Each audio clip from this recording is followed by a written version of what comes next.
ನಮಸ್ತೆ ಸ್ನೇಹಿತರೆ, ನಾನು ನಿಮ್ಮ ಧನಂಜಯ್. ವಿಷಯ ಇಷ್ಟೇ, ಈ ಸತ್ತಿನ ಸುದ್ದಿ ಒಂದು ಇಟ್ಕೊಂಡು ಮಾತಾಡ್ತಾ ಇದ್ದೀನಿ. ನಾನು ಈ ಸತ್ತು ಮಾಡಿಸ್ಬೇಕಾದ್ರೆ ತುಂಬ ಜನ ಒಂದು 2-3 ವರ್ಷ ಹಿಂದೆ 10,000, 20,000, 50,000 ಅಂತ ಹೇಳ್ತಾಯಿದ್ರು. ಮತ್ತು ನಮ್ಮ ಮನೆ ಈ ಸತ್ತು ಮಾಡಬೇಕಾಗಿತ್ತು. ನಮ್ಮ ಸ್ನೇಹಿತ ಇದ್ದ, ಅವ್ರ ಕೈ ಕೊಟ್ಟೆ, ಕೌನ್ಸಿಲರ್ ಇದ್ದರು, ಅವ್ರ ಕೈ ಕೊಟ್ಟೆ. ಅವರೇನೋ ರೆಡಿ ಮಾಡಿಕೊಟ್ರು, ಆಗೋಯ್ತು. ಅವರು ಏನೋ ಎಕ್ಸ್ಪೆಕ್ಟ್ ಮಾಡಲಿಲ್ಲ, ಕೊಟ್ಬಿಟ್ರು, ರೆಡಿ ಮಾಡಿಕೊಟ್ರು. ಅದೇ ಥರ ಮತ್ತೆ ಇವಾಗ ಮಾಡಿಸ್ಬೇಕು, ಇನ್ನೊಂದು ಮಾಡಿಸ್ಬೇಕಾಗಿತ್ತು. ಅದನ್ನು ಪ್ರಯತ್ನ ಮಾಡೋಣ ಅಂದ್ಬಿಟ್ಟು ಎಲ್ಲರೂ ಹೇಳೋರಲ್ಲ, ಇವಾಗ ಒಂದು 50,000, 60,000 ಖರ್ಚಾಗುತ್ತೆ ಈ ಸತ್ತು ಅಂದ್ರೇ, ಮುನ್ಸಿಪಾಲ್ಗೆ ಹೋದರೆ ಖರ್ಚಾಗತ್ತೆ ಅಂತ ಹೇಳಿದ್ರು. ನನಗೆ ಭಯ ಆಯಿತು, ಏನಪ್ಪ ಇಷ್ಟೊಂದು ಖರ್ಚು ಮಾಡ್ಕೊಂಡು ಹೋಗ್ಬೇಕಾ ಅಂತ. ಇವಾಗ ನಮ್ಮ ಕೌನ್ಸಿಲರ್ ಹತ್ರ ಹೋದ್ರು ಮಾಡಿಕೊಡ್ತು ನಮ್ಮ ಸ್ನೇಹಿತ. ಆದರೆ ಯಾಕೆ ನಾವು ಒಂದ್ಕಿಂತ ಪ್ರಯತ್ನ ಮಾಡೋಣ, ನಾವೇ ಡೈರೆಕ್ಟಾಗಿ ಹೋಗಿ ಈಗ ಏನೋ ಬದಲಾವಣೆ ಆಗೈತೆ ಅಂತ ಹೇಳ್ತಾ ಇದ್ರು, ಅದಕ್ಕೆ ಹೋಗೋಣ ಅಂತ ನಾವು ಪ್ರಯತ್ನ ಪಟ್ಟು ಏನೇನು ಬೇಕೋ ಅದಕ್ಕೆ ದಾಖಲೆ ಬೇಕಾಗಿರೋದು ದಾಖಲೆಯನ್ನು ನಾವು ಕೊಟ್ಟಿವಿ, ಈ ಸುತ್ತು ಮಾಡಬೇಕು ಅಂತ. ತಗೊಂಡು ಒಂದು ವಾರ 10 ದಿವಸ ಬಿಟ್ಟು ಬನ್ನಿ ಅಂದರು. ಅದೇ ಟೈಮ್ಗೆ ಹೋದ್ವಿ, ಬಂದ್ವಿ. ಅದಕ್ಕೆ ಏನೇನು ಬೇಕೋ ದಾಖಲಾತಿ ಎಲ್ಲ ನಾವು ರೆಡಿ ಮಾಡಿ ಅವ್ರಿಗೆ ಕೊಟ್ಟಿವಿ. ಮಾಮೂಲಿ ಮತ್ತೆ ನಾಳೆ ಬಾ ನಾಳಿದ್ದು ಬಾ ಇದೇ ಥರ ಮಾಡಿದ್ರು. ಈ ಸತ್ತು ರೆಡಿ ಮಾಡಿಕೊಟ್ರು. ಅದ್ರ ಫೀಸ್ ಏನಿದೆಯೋ ಅದನ್ನು ತೊಗೊಂಡ್ರು.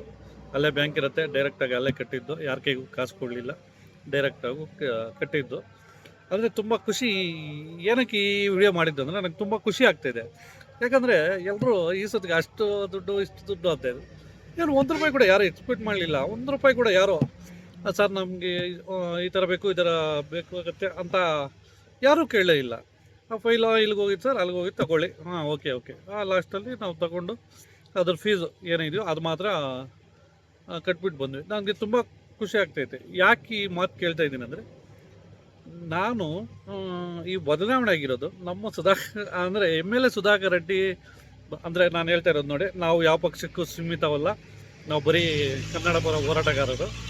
ನಾವು ಯಾವ ಪಕ್ಷಕ್ಕೂ ಸೀಮಿತ ಆಗಲ್ಲ. ಯಾರು ಕರೆಕ್ಟಾಗಿ ಯಾರು ಅಭಿವೃದ್ಧಿ ಮಾಡ್ತಾರೋ, ಯಾರು ನಮ್ಮ ನಗರ ಚಿಂತಾಮಣಿ ನಗರ ಇಂಪ್ರೂವ್ ಮಾಡ್ತಾರೋ ಅವ್ರಿಗೆ ನಾವು ಸೆಲೆಕ್ಟ್ ಹೊಡಿತೀವಿ, ಅವ್ರ ಪರ ನಿಂತ್ಕೊತೀವಿ, ಎಲ್ಲ ಮಾಡ್ತೀವಿ.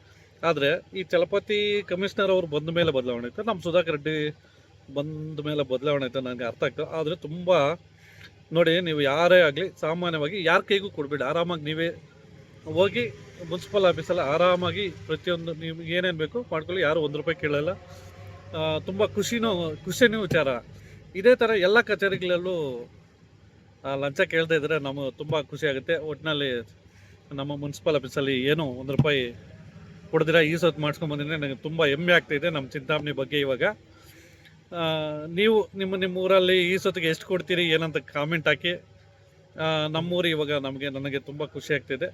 ಇದರಿಂದ ಈ ಬದಲಾವಣೆಗೆ ನಮ್ಮ ಸುಧಾಕರ್ ರೆಡ್ಡಿ ಅವರಿಗೆ ನಾವು ಸೆಲ್ಯೂಟ್ ಹೊಡಿಲೇಬೇಕಾಗುತ್ತೆ. ಧನ್ಯವಾದಗಳು ಸರ್. ಮತ್ತು ಅದೇ ಥರ ಕಮಿಷನರ್ ಚಲಪತಿ ಅವ್ರಿಗೂ ಧನ್ಯವಾದಗಳು. ತುಂಬ ಖುಷಿಯಾಗಿ ಈ ವಿಡಿಯೋ ಮಾಡಿದ್ದೀನಿ. ಜೈ ಹಿಂದ್, ಜೈ ಕರ್ನಾಟಕ ಮಾತೆ.